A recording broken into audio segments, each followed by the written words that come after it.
হবে আমরা কোথায় পয়সা খরচ করে তাকে টাকা ছাড়া মানুষ নাই সেটা কিসের আলেম তারা ওইভাবে বলতে হবে টাকা ছাড়া মানুষ নাই সকালবেলা টাকা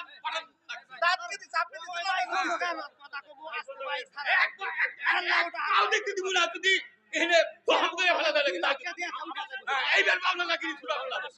কথা শোনেন, আমার কথা শোনেন আগে আপনি আমার কথা শোনেন।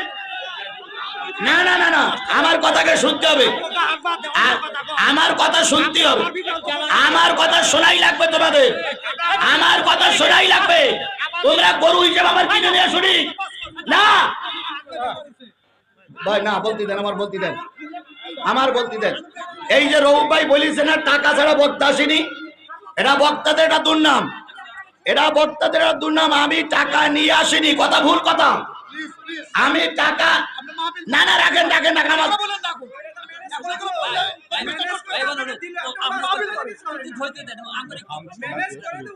আমি তোমাকে মুরব্বী হিসেবে ওগুলো নাই বলবো, ওরা শান্ত হোক, কারো নাম না। এগুলো এগুলো কি হাত ও থাকবে, হাত পাখার দিক থাক, সমস্যা নেই। আমি বলেছি কোরআনের পক্ষে থাকতে, কোরআনের পক্ষে যারা আছে আমরা তাদের পক্ষে আছি। আমি হাত পাকা চরমনাই হেবা, আমি আমি তো বলছি না ওদের পক্ষে থাকবেন, আমি তো বলিনি, আমি তো জামাত ইসলামের নামে একবারও বলিনি। বলেছি আপনি এ প্রশ্ন করবেন কেন হাত পাকা ওনারা কোরআন, আমি হাত পাকার পক্ষেই আছি। যদি ওরা কোরআনের পক্ষে থাকে আমি কোরআনের, যদি বিএনপি কোরআনের পক্ষে থাকে আমি বিএনপির সঙ্গে আছি। কথা বলেন না কেন, কথা বলেন না কেন? বিএনপি যদি ক্ষমতায় দিয়ে আল কোরআনের রাজ প্রতিষ্ঠা করে আমি বিএনপিকে স্যালুট জানাই, স্যালুট জানাই, স্যালুট জানাই। আপনারা ঘোষণা করেন যে আমরা ক্ষমতায় গেলে কোরআনের আইন প্রতিষ্ঠা করব, আপনারা ঘোষণা করেন। আমি আজিজুল ইসলাম জিহাদি আপনাদের ভোটের ক্যাম্পেইন করব। আল্লাহ কবুল করুক, আল্লাহ কবুল করুক। আপনি এই কথাটা ক্লিয়ার বলেন আগের থেকে যে আমরা যদি ক্ষমতায় যেতে পারি আমাদেরকে সাপোর্ট করেন, আমরা কোরআনের আইন ছাড়া অন্য কারণ আইন প্রতিষ্ঠা করব না, আমরা স্যালুট জানাবো, স্যালুট জানাবো, স্যালুট জানাবো। এখানে বিএনপি জামাত জাতীয় পার্টির পক্ষে কেউ নেই, এখানে কথা হচ্ছে কোরআনের পক্ষে কারা, কোরআনের বিপক্ষে কারা। কথা বলেন, কথা বলেন। এখানে তো লোকমা দেওয়ার কোনো সুযোগই নাই। আমি একবারও সিরাজুল ভাইয়ের পক্ষে ভোট চাইনি, ভোট চাইছি একবারও। আবার বিএনপির বিরুদ্ধে কিছু বলেছি? আমি যা বলতেছি কোরআন দিয়ে সব বোঝেন, তাই এটা কেন বোঝেন না? ঠিক ঠিক, আল্লাহ আমাদের সহায়ক। আমিন। তাহলে কোরআন দিয়ে বোঝাইছে, এবার বলেন 3 লাইন গেল, 4th নম্বর লাইনে বলতেছে তোরা কারা। 4 নম্বর লাইনে তোরা কারা। এবার 4 নম্বর লোকেরা মাথা নিচে করে বসেছিল, ওরা এবার মাথা উঁচু করে বলতেছে জান্নাতি ভাই আমরা হলাম ওয়া কুন্না নুকাযযিবু বিয়াউমিদ্দিন।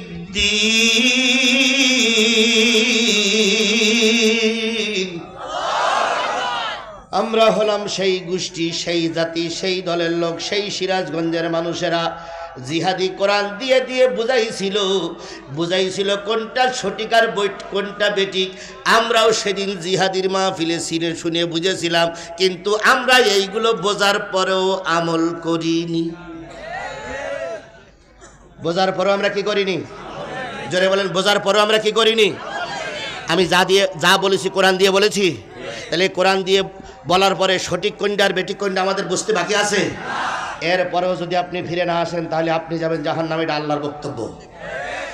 তোমরা কারা কয় আমরা জানতাম বুঝতাম, কিন্তু আমল এ জাতের লোক আমাদের সমাজে আছে না নাই?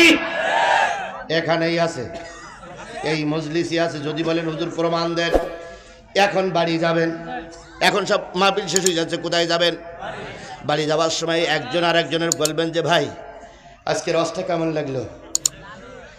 তখন সামনে যে আছে বলতে আজকের ওয়াজের উপরে আর কোনো ওয়াজ হয় না, সুতরাং আমরা আগামীতে কোরআনের পক্ষে থাকবো। যে ব্যক্তি কোরআন বিরোধী সে ব্যক্তি বলতেছে বাদ দে, ওসব ওয়াজের কথা বাদ দে, এখন বাড়ি হাট। তখন মাঝখানে যে ছিল বাড়ি হাঁটবে কেন, যা বললো হুজুর এটা মানবি না, কয় না ও এখন ওসব মানামানি পরে, তুই বাড়ি হাট, ও খালপার কোনো দরকার নেই, বাড়ি হাট। তখন সামনের লোকটা বলতেছে ভাই তুমিও কবরে যাবা আমিও কবরে যাবো, সুতরাং হিসাব কিতাব করি চলো।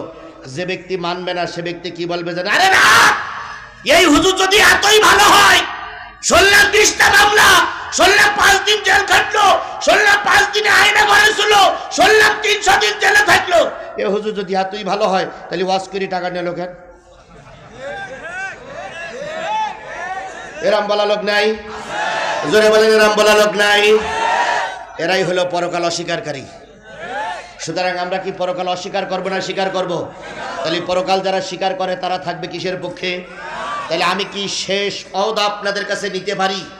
কোনো দলদারির পক্ষে নয়, যারা নামাজি, যারা দিন কায়েমের পক্ষে, যারা পরকাল স্বীকার করে আর যারা কোরআনের রাজ কায়েম করতে চায়, আমরা তাদের পক্ষে থাকব। কারা কারা থাকতে রাজি আছেন? 2 হাত উঁচু করে আল্লাহরে দেখান। জোরে একটা তাকবীর হবে, নারে তাকবীর, লিল্লাহি তাকবীর। আল কোরআনের আল হাদিসের আলো, তোমার নেতা আমার নেতা, দুনিয়ার মুসলিম সকল দলের দেখা শেষ, আল কোরআনের সকল কিছুর দেখা শেষ, সকল কিছুর দেখা শেষ। গোলামি না আজাদি, ইনকিলাব ইনকিলাব। আল্লাহ আমাদের সহায় হোক। এইবার শেষ কথা হাদিস, তোমরা যেমন হবে তোমাদের ইমাম বা নেতারা তেমন হবে।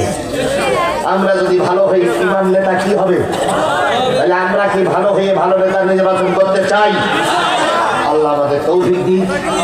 বেঁচে থাকলে আবারও কোনোদিন দেখা হবে, যদি বেঁচে না থাকে আল্লাহ পাক যেন জান্নাতের সিঁড়িতে আপনার আমার পরিচয় করিয়ে দেয়। আমরা যেন সিরাজগঞ্জের মানুষদেরকে নিয়ে জান্নাতে যেতে পারি, আল্লাহ কবুল করুন। আমিন সুম্মা আমিন, বিজুদিকা আমিন, বিনতিনানিকা আমিন, ইয়া আল্লাহ ইয়া রাব্বাল আলামিন। আর কোনো কথা? আল্লাহুম্মা আমিন। ربنا ظلمنا أنفسنا وإن لم تغفر لنا وترحمنا لنكونن। এরকম গাড়ি অ্যাক্সিডেন্ট করে মরে না ভাইদেরকে আল্লাহ হায়াতে তৈয়বা দান করুক। যুবকেরা বসে আছে, যুবকেরা মরে কি মরে না? তাহলে যুবকদের বলি, যুবক কোরআনের পক্ষে থাকো, নামাজিদের পক্ষে থাকো, অন্যায় পথে যেও না, কারণ যে কোনো মুহূর্তে আল্লাহ তোমার মৃত্যু দিতে পারে। তোমার একটা সাপোর্টে যদি জালেমরা ক্ষমতায় যায়, যত গুনাহ হবে সব তোমার আমলনামায় লেখা হবে। আর তোমার একটা সাপোর্টে যদি কোরআন জায়গায় যায়, সব নেকিগুলো তোমার আমলনামায় লেখা হবে। এই জন্য আমার সব যুবক, সব ভাইদের কাছে অনুরোধ, কোরআনের পক্ষে থাকবো ইনশাআল্লাহ। আর কেউ আছে? আর কেউ নেই? তাহলে এবার আমি বলতেছিলাম, কয় নম্বর কয়েকটা দল পাওয়া গেল? আমারও রিলে করি প্রথম লাইনে দাঁড়িয়ে আছে। কথা বলেন, সবাই বলেন কি? 2 নম্বর লাইনে দাঁড়ায় আছে মাল খাওয়া পার্টি, গরিবের মাল খাওয়া পার্টি, সাদা পার্টি। 3 নম্বর লাইনে দাঁড়িয়ে আছে দিন কায়েমের বিরোধী শক্তি। কথা ক্লিয়ার? এবার 4 নম্বর জান্নাতীরা বলতেছে, বুঝলাম ও বেনামাজি, এ মাল খাওয়া পার্টি, আর এ হলো দিন কায়েমের বিপক্ষে শক্তি। তোরা একদল দাঁড়িয়ে আছিস, নারী আর পুরুষ, তোরা কারা?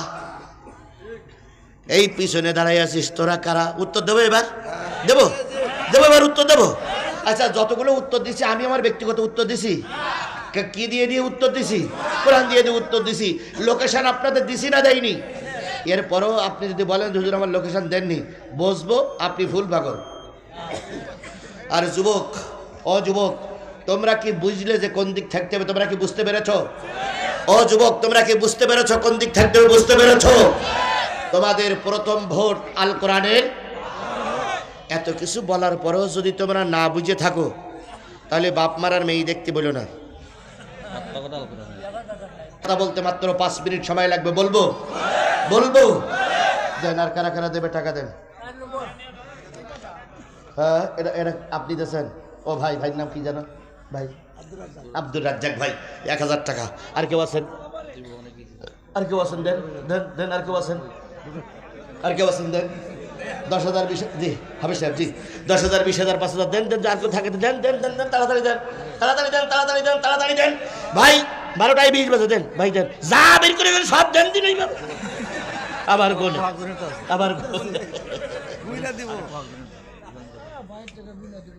হ্যাঁ সেইটাই তো বলছি ভাই, তাই গুনে দেবে কে? 6 তলা তো বিল্ডিং হবেই। 6 তলা বিল্ডিং হয় না, মন ভালো তার, সব ভালো তার। 6 তলা বিল্ডিং বলেই তো বড় টাকা দেবে ইনশাল্লাহ। ইনশাল্লাহ ভাই, আর একটা পয়েন্ট বাকি আছে, না শুনে যাবেন ইনশাল্লাহ। আব্দুল গফির আখন্দ 500 টাকা। হাবিবুর রহমান, আলহাজ হাবিবুর রহমান। আলহাজ হাবিবুর রহমান, এই কয় হাজার? আলহাজ হাবিবুর রহমান 10,000। পাশে বসে আছে। আলহাজ হাবিবুর রহমান 10,000। আরো জোরে, আরো জোরে। হাবিবুর ভাই 10,000 টাকা জোরে বলেন মারহাবা। 1 2 3 4 5 6 7 8 9। আল্লাহ আল্লাহ। ও ভাই, এই যারা আছে ও ভাই, আচ্ছা, আচ্ছা আচ্ছা, ও ভাই, ও ভাই, ও ভাই, আর 5,000 টাকা। ও এটা ছেলে, এইটা। ও বাপ বেটা 20,000। 1 2 3 4 5 6 7 8 9। ও আল্লাহ, বাপ দিয়েছে 5,000, ছেলেও দিয়েছে 5,000। বাপ বেটা দুইজনে আর 5,000 টাকা দাবি করা যাবে না? যাবে না? তো সেটা বাপের কাছে না ছেলের কাছে? ছেলের কাছে। জি, আব্দুর রাজ্জাক না, সাইদুর রহমান। সাইদুর রহমান ভাই 10,000 টাকা। এ জোরে বলেন মারহাবা। এ নারে তাকবীর। 5,000 টাকা নগদ দিতেছে, আর 5,000 টাকা পরে দেবেন ভাই। এমনি মন ভালো, আমার সঙ্গে অনেকক্ষণ বসেছিল, এক জায়গায় বসে চা, এক জায়গায় বসে খাওয়া দাওয়া করলাম। ভাই আমাকে তুলে দিলেন, আমি ভাইকে খাওয়াইছি। আমার প্রিয় ভাই, আল্লাহ পাক জ্ঞানী ভাইদের, জ্ঞানী যারা বোঝে তারা শুধু ইশারায়, আমাদের এই জ্ঞানী ভাইদেরকে আল্লাহ কোরআন হাদিস বোঝার তৌফিক দান করুক। আমি দাবি করি ভাই, বলেন তো আপনার কবরে আমি যাব না আমার কবরে আপনি যাবেন? আমার মতন লোক